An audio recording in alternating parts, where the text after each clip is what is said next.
Okay, guys, well, today we are going to work on the 1964 Wurlitzer Jukebox.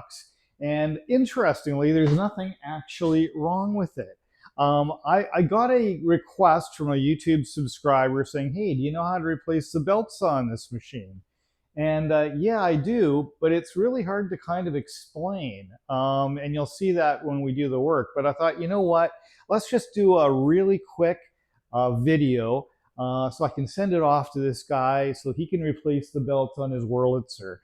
He's asking me here today on, just after Christmas, but before New Year's. So maybe he needs the machine working. So I'm just going to do this video really quick. I'm going to show you how to replace the belts. And yeah, it should be good. So hey, let's get after it. Okay, guys, so I've got the Wurlitzer pulled out, and I was just going to take the back off, and I thought, maybe I better film this too, because it could be a little bit confusing for somebody.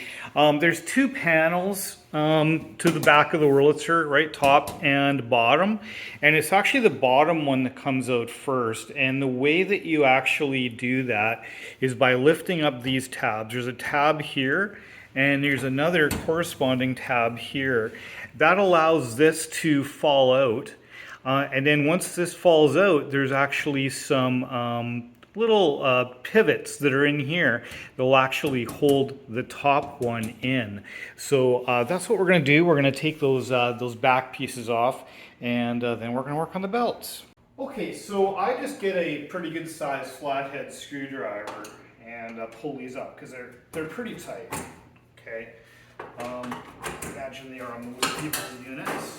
There's the bottom line off, okay, so I was mentioning. And now, set that aside here. So now what we need to do is we need to undo this. And there's these deals underneath here that are holding them on, so you need to move them over. Right, they need to be moved over. Here we go. There's one, there's the other one. Okay, simple, nothing to it. Okay, so now that we have the back off, you can now see the belts. You can see the drive wheel, the main pulley here, mechanism. But you'll notice that there's a shaft that goes through here all the way. So, how do you get these belts off? Because there's, seemingly no way to get them off. So that's what we're gonna demonstrate here. Now, what I'm gonna do is I'm actually going to, the way I do this, I find the easiest way to do it is to play a record, okay, and then shut the machine off. So that's what we're gonna do next here. Okay, so the method that I use for actually getting these belts off of is I actually turn the machine on. I select a record, and then once it's loaded the record, I then stop it. What happens when a record is loaded? This plunger actually pushes in to actually lock the record onto the, we'll call it the spindle, to actually put it into the playing position, and then it retracts back to play. So as it's loading, you'll see this mechanism here move in, and right then when it moves in, I just turn the power off on the machine, right down there. I just flick the switch.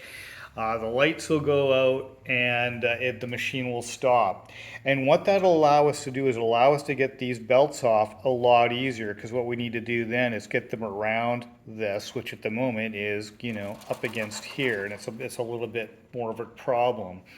Is this the right way to do it? I don't know, but it works really well, and this is what works for me. So you know what? Let's give this a go. Let's give it a try, and hey, let's get after it. Okay, I want you to focus in on this area right here. I'm going to go to the front of the machine and select a record. And then, as I mentioned, before it starts playing, just as it's loading, you'll see this move in. I'm then going to shut the machine off. So let's give that a try here. Okay, you just keep your eyes on that spot. So searching for the record. It's about to pick it up. There it goes. It picks the record up, and it goes to load it, and there we go. And you see what we've done? We've created a big gap back here. You see, now I can actually even get my finger in there.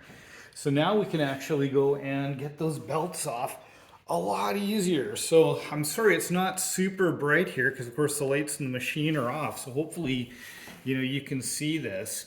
But if we take one off now, I just have to move myself relative to the camera so I can see what I'm doing. Okay guys, I've repositioned the camera to hopefully give you a better view and also so I can get my hands in there because the tripod was in my way. So what I want to show you is when the machine is in this position, you can actually move this back and forth and you can actually push this spring in. Do you see that? Let me see if I can get my fingers out of the way. Do you see how that works? So you pull this, push this in. Do you see that? It creates this big void here, this gap. Let's see if I can hold it with my fingernails so you can really see. It creates this area that you can actually do that. So again, pull this and push this, okay? So that's how you do it. So now I'm gonna take the belt off, okay? And then we're gonna come and pull this and push this in and just weave it over top like that. And she's out. That's it. And to put it back on, it's just exactly the same process in reverse. So what we do now, just pull forward. We push this in a little bit, get that past the spring. And we put it on our big wheel here, our big pulley. Put it on the drive wheel. And she's back on. So that's it. That's how you replace belts on a 1964 Wurlitzer. And actually this machine is a model 2900, but I happen to know this exact same process is used for many models, at least 10 years prior to this one. And 2 or 3 years after this one, I believe. Certainly up to the Model 3000, I know that for sure, uses this exact same process. Now, is this the way you're supposed to do it? I really don't know, but this is the way that I do it. So hopefully this this helps you guys out, and wishing everyone all the very best for the new year. Day after tomorrow is New Year's Eve, so hope everybody is doing super well, and we'll catch you on the next one. Bye for now.